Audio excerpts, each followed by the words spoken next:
One thing that fascinates me with an industry usually considered less expensive, in quote, is the amount of money required to scale a startup. You can start by bootstrapping, but it gets to a point where you need to scale and you simply need to raise funds. This is where a lot of startup founders get stuck. I have Simeon Ononobi here to share what has helped him raise funds from both local and international investors. Simeon is a graduate of the Federal University of Technology, Owerri, and also the founder and CEO of SimplePay Limited. Welcome to Tech Trends. Thank you, Fred. Thank you. So Simeon, tell me, why is it so difficult to raise funds? So it's relative. It depends on what you mean by being difficult. That's what a lot of startups say, that it's difficult to raise funds. Yeah, but if you have a great product and you understand the ecosystem that we all work in, then it becomes a different ballgame. Now, the mistake most startups make in Nigeria is simple. You try to equate us to the Silicon Valleys or the more tech advanced countries of the world, which is not real life situations here. In Nigeria, you have to have a product, for instance. You have to have a viable product, a product that everybody sees can, either wow the environment or create some monetary value from its use. Now, most startups want to believe that we're like the Silicon Valley, where just an idea can raise money for you, or just the fact that you have this wow mindset raises money. It's a different ballgame here. So it's a different environment entirely. So you have to have a product. You have to have pushed to the limit. Show your investors that yes, you can sell what you have, for instance, or you can go the extra mile for what you believe in. Then you can, attract investment. But when you just have an idea and believe that I have an idea and so everybody should come and invest in me, nobody's gonna. You're kidding yourself. Okay, from experience in the environment, at what point do you think a startup should consider or should try and think about raising funds? When you need money. So it's a simple mathematics, if I might use the analogy. It's something that it's when you need money, you raise money. Don't raise money because Fred is raising money. Don't raise money because Simeon is raising money. Raise money because you actually need to raise money. Yes, but when you need money and then you don't, and maybe the market is not ready for you or the investors can't see it yet. So what do you do with your idea? So the point is, how do you know you need money?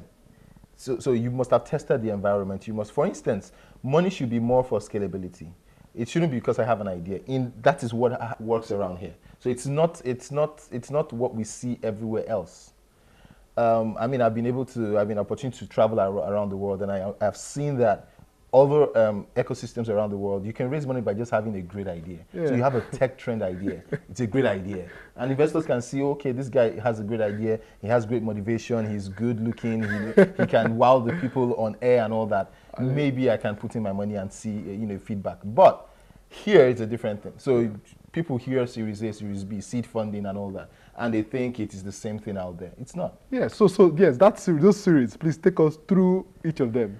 Okay, so it's like a box, and I particularly don't like working in a box, so I believe that I could create my own belief and thinking based on the environment I find myself. So I wouldn't want to say seed funding is the regular seed funding that you see in Silicon Valley, where you raise up to $500,000 to $1 million and still call it seed. Here, $20,000 is seed. 1 million naira is seed, which is just $5,000. So it depends on what the idea of seed is, the first amount of money that allows you to create a prototype at least. It's to invent this idea that is in your head. That is the idea for seed. But here it's a different ballgame. So seed here is the small money that you get to push your product to an acceptable level.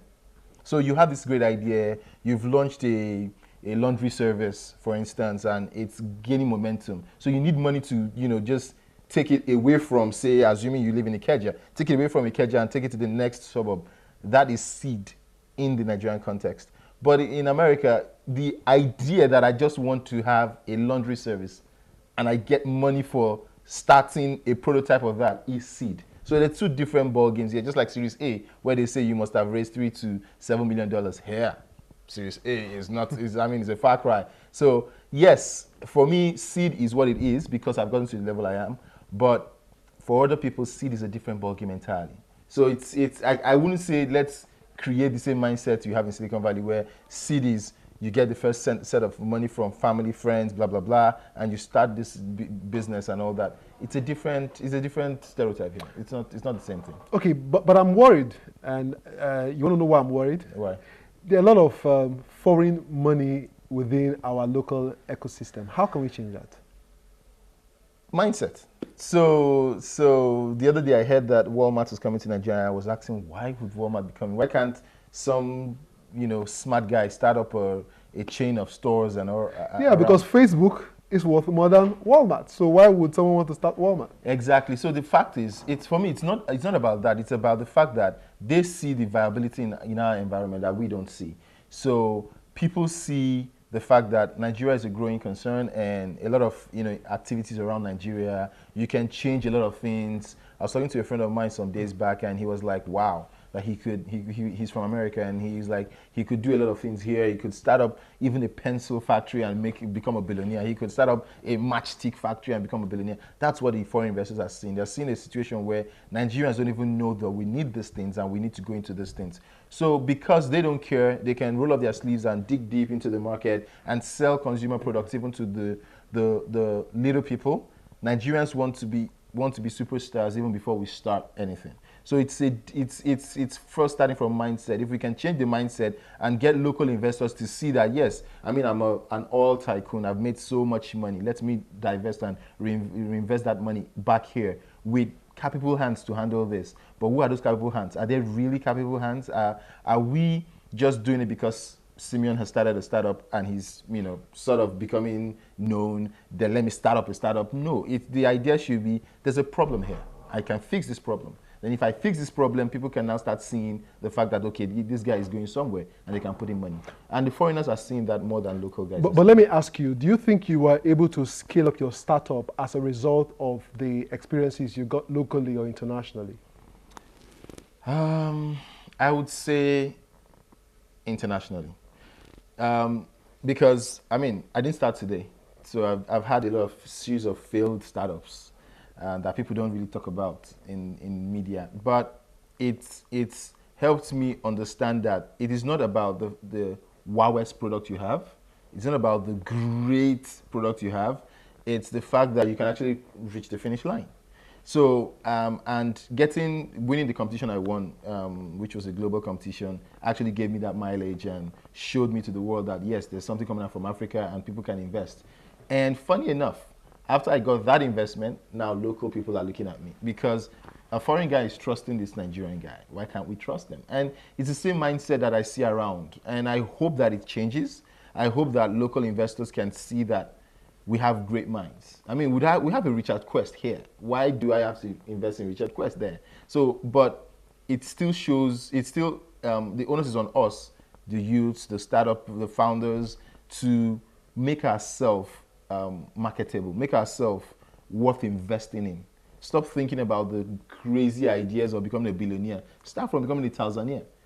Every little startup I've seen so far, when you talk to them, what's your next goal? 1 year plan, 2 year plan? They're like, yeah, I need to read a billionaire. Like, hello, I'm just asking you for a 1 year plan. So it's that mindset that we need to change. Show them that you need to make little money before you can make the big money. Show an investor that, yes, with 1,000 naira, I was able to make 100,000 naira. That is traction. That is what the investor wants to know. Investor also wants to know that you can sleep, eat, live, breathe your idea. Those are the things that make you attractive to an investor, and those are the things that investors really look out for. Thank you for coming on Tech Trends today. Thank you, Fred. Thank you. I really I wish you luck in your next round of funds, because you told me already something else. So I wish you luck. Yeah. Okay. So hopefully we're gonna get there. Yeah, you believe in luck. I don't, but I know that, yeah, if we have a smart solution and we have a great solution, people are going to invest in it, then I believe yes. All right. And once you've raised the first funding, you become, like a party girl for every other person that wants to invest. So yeah, all right. People want to invest in you. Thanks for coming, okay? Thank you very much. All right, you've heard Simeon. It is possible to raise funds in this market. We'll be right back. On our Tech Clinic segment today, the first question comes in from Taiwo and is asking what he needs to do to become an IT expert. Now, Taiwo, the very first thing you need to do is to zero in on what area of IT you would like to focus on. Now, there are indeed various areas and they all have their respective sub-areas. For example, you can choose to become a software engineer who specializes in writing complex code required to querying complex data, or just simply focus on building mobile apps or websites. After you choose the area of IT you prefer, the next thing is to get the required skills. Without the right skills, you will not go very far in IT because technology changes very quickly. Question 2 comes in from Oscar, who is asking what he needs to do to choose a good host. Now, Oscar, some of the things that I look out for personally is number 1, infrastructure. I'd like to know if the host is using good and recent equipment. Notice I didn't say latest because it can be tough keeping up with the latest version of technology. But if they are using a recent one, then it's fine.